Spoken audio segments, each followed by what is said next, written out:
সর্ষে পাবদা বানাতে লাগছে পাবদা মাছ, সর্ষে বাটা, কুচানো পেঁয়াজ, লঙ্কা, ধনেপাতা কুচি, আদা বাটা, রসুন বাটা। প্রথমে পাবদা মাছটাকে ম্যারিনেশন করে নেব। হলুদ গুঁড়ো, লঙ্কা গুঁড়ো, অল্প একটু লবণ। পাবদা মাছটা যেহেতু ফাটে সেহেতু অল্প একটু সর্ষের তেল মাখিয়ে নেব, যাতে মাছটা ফেটে গায়ে না লাগে। মাছটা ম্যারিনেট করা হয়ে গিয়েছে, এবার মাছটাকে ভেজে নেব। কড়াইতে প্রথমে একটু সর্ষের তেল দিয়ে নেব। তেলটা ভালোভাবে গরম হয়ে গিয়েছে, এবার আঁচটাকে লো টু মিডিয়াম আঁচে দিয়ে মাছগুলোকে একে একে ভেজে নেব।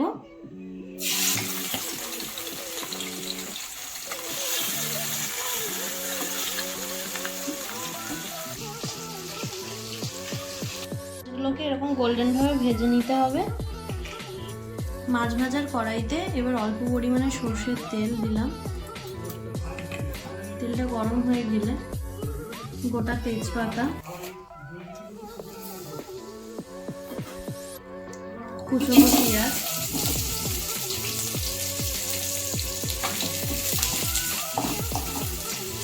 পেঁয়াজটিকে ভালো করে ব্রাউন ব্রাউন ভাবে ভেজে নিতে হবে। গ্যাসের ফ্লেমটাকে মিডিয়াম আঁচে রাখবো।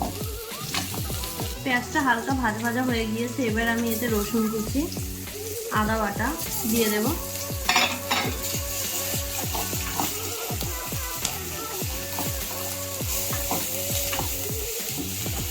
সমস্ত মশলা ভাজা ভাজা হয়ে গেলে আমি চেরা কাঁচা লঙ্কাটা এবার দিয়ে দেব।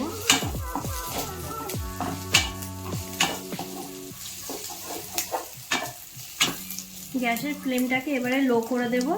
দিয়ে এবারে 1 চা চামচ হলুদ গুঁড়ো, হাফ চা চামচ লঙ্কার গুঁড়ো, হাফ চা চামচ জিরে মরিচ বাটা দিয়ে ভালোভাবে নেড়ে নেব।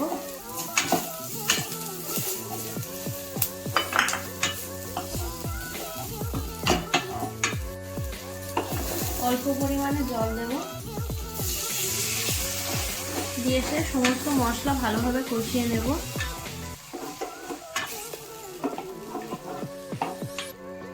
গ্যাসের ফ্লেমটাকে এবার হাই করে দেব।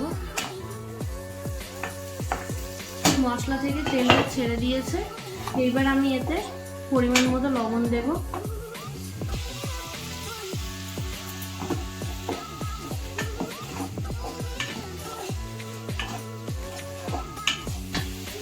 এবার আমি সর্ষে বাটাটা দিয়ে দেব।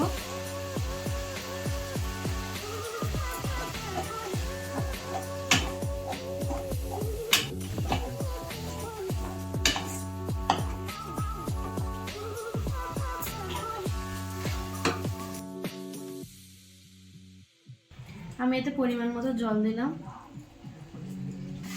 তরকারিটা ফুটে গিয়েছে, এবার আমি এতে অল্প পরিমাণ চিনি দেব।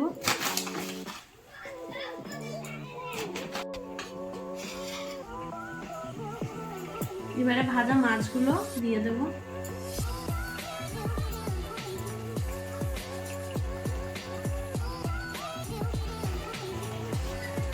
এবারে আমি উপর থেকে গরম মশলা,